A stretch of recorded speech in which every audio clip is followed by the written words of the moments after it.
They called him the wickedest man in the world. His name was splashed across newspapers, whispered in hushed tones, and cursed from pulpits. To some, Aleister Crowley was a genius mystic who tapped into ancient forces. To others, he was a drug-addled degenerate who reveled in blasphemy and corruption. He styled himself the Great Beast 666, draped in exotic robes, performing rituals that horrified polite society. But here's a question rarely asked. What about the children? Not the initiates, who followed him into candlelit rituals. Not the scandal-hungry journalists who called him a devil worshipper. But the children who bore his name, who shared his blood, who had to grow up with a father who was more of a myth than a man. Yes, Aleister Crowley, mountaineer, poet, libertine, self-promoter, and one-man scandal machine, was also a father.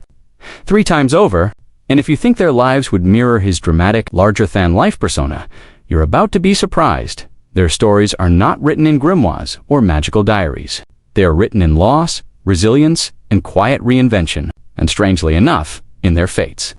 We see a reflection of Crowley himself, not the one he imagined, but the one that life forced him to be. So what became of Crowley's children? Let's walk through their lives one by one. Lilith, a name too heavy to bear. The year was 1904, and Crowley was living in Cairo with his new wife, Rose. It was here that he claimed to receive messages from a supernatural intelligence named Iwaz, dictating the Book of the Law. To Crowley, this wasn't just a text. It was the dawn of a new religious age. He believed he had been chosen as the prophet of a new Eonon era, where do what thou wilt would be the whole of the law. In July of that same year, Rose gave birth to their first child, a daughter. Crowley, never one for understatement, christened her with a name that was less a label and more a magical incantation. Wima, Ahad-Hur, Hecate, Sappho, Jezebel, Lilith. Imagine carrying all of that before you even learned to walk. Nui, the Egyptian sky goddess. Hathor, goddess of motherhood and music. Hecate, the witch queen of crossroads. Sappho, the poet of love. Jezebel, the defiant queen, reviled in the Bible. And Lilith, the primordial she-demon, blamed in folklore for stealing children. All of that, distilled into one tiny baby girl, but to her parents, she was simply Lilith. And Lilith entered a world far stranger than any nursery rhyme. The family moved into Belliskine House, a sprawling manor overlooking Loch Ness. Crowley bought it for one purpose, to conduct the Abramelin ritual, a 6-month magical operation intended to summon one's holy guardian angel. He claimed the house was haunted, and locals whispered that the place exuded a sinister energy. For baby Lilith, this meant bedtime in a house where her father spent nights in robes, chanting in candlelit chambers. Yet Crowley could never sit still. His restlessness carried the family across continents. Rose, little Lilith, and Crowley journeyed through China, India, and Burma, often in harsh conditions. For a toddler, this was not adventure, it was exposure. In 1906, disaster struck. While in Rangoon, Lilith contracted typhoid fever. Today, with antibiotics, typhoid is treatable. But back then, especially in a foreign climate far from reliable hospitals, it was often fatal. Lilith was only about 1.5 years old when the disease claimed her life. Crowley was away on a side trip when she died. When he returned, grief twisted into anger. He accused Rose's alcoholism of leaving Lilith vulnerable. Whether that was true or just the cruel words of a grieving man, we'll never know. What we do know is this: Lilith's death devastated Rose and drove a wedge into the marriage that never healed.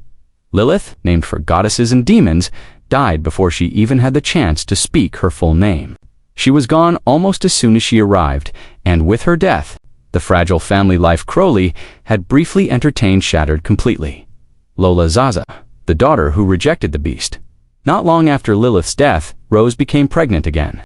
In February 1907, she gave birth to another girl. This time, Crowley reined himself in at least a little. The baby was named Lola Zaza, short, quirky, even whimsical. Compared to her sister's pantheon-packed name, Lola's sounded almost like a pet name. In fact, some claimed it was borrowed from a mistress's nickname, though with Crowley, gossip and truth often blurred together. But Lola's arrival did not mend the rift. Rose's drinking worsened. Crowley, meanwhile, threw himself deeper into occult experiments and extramarital affairs. In 1909, their marriage collapsed completely. In court, Crowley admitted adultery, which for the time was scandalous enough to end the union. When the dust settled, custody of Lola didn't even enter the picture. Crowley, in his own words, was unsuited for domesticity, and Rose, consumed by alcoholism and instability, was in no condition to raise her. So Lola went to live with her uncle, Gerald Kelly. Gerald was everything Crowley was not: respectable, refined, successful in mainstream society. A painter who later became president of the Royal Academy, Gerald provided the stability and order that Lola desperately needed. She grew up in London, in a household that valued art, culture, and propriety. Meanwhile, her father was making international headlines as a scandalous figure. In the 1920s, newspapers gleefully painted him as a Satanist, a corrupter, and the wickedest man alive. Imagine being Lola, coming of age, in Edwardian England, carrying the name Crowley while your father's reputation was plastered across tabloid pages. For Lola, the solution was simple: she rejected him. As she matured, she distanced herself completely from Aleister and his world. She pursued work as a nursery governess, dedicating her time to children a quiet but telling choice. Perhaps she was determined to give others what she herself had lacked: stability, nurturing, innocence untainted by scandal. In June 1934, she married Frank Hill, a respectable man, and deliberately shed her infamous surname. She became Lola Hill, and a year later, she gave birth to a daughter named Elizabeth. Did Crowley ever meet his granddaughter? There's no evidence to suggest he did. If he tried, Lola wasn't interested. By then, his notoriety was at its peak. In her mind, father was a word better left unspoken. When Crowley died in 1947, penniless, addicted, and largely abandoned, Lola didn't attend the funeral. She outlived him by more than 40 years, passing away quietly in Berkshire in 1990 at the age of 83. Her gravestone bore her married name only. To the world, she was Mrs. Lola Hill, a mother, a wife, a woman who had lived under the radar. To herself, she was free of the burden of being a Crowley. Astarte Lulupanthea, the secret in suburbia. Crowley's third surviving child was born into an even stranger setting. By 1920, he had established his Abbey of Thelema in Cefalo, Sicily. The place was part commune, part ritual space, part chaotic bohemian household. Followers flocked there to study his teachings, experiment with drugs, and participate in rituals painted across walls with lurid imagery of gods, demons, and cosmic forces. Into this atmosphere came Nanette Shumway, a young American widow searching for spiritual adventure. She became one of Crowley's lovers, and in November 1920 gave birth to a daughter. Her name was Astarte Lulupanthea. Once again, Crowley couldn't resist mythologizing his child Astarte, the ancient goddess of fertility. Panthea, meaning all gods. Lulu, a playful diminutive, but daily life at the Abbey was anything but divine. The environment was chaotic, unsanitary, and dangerous.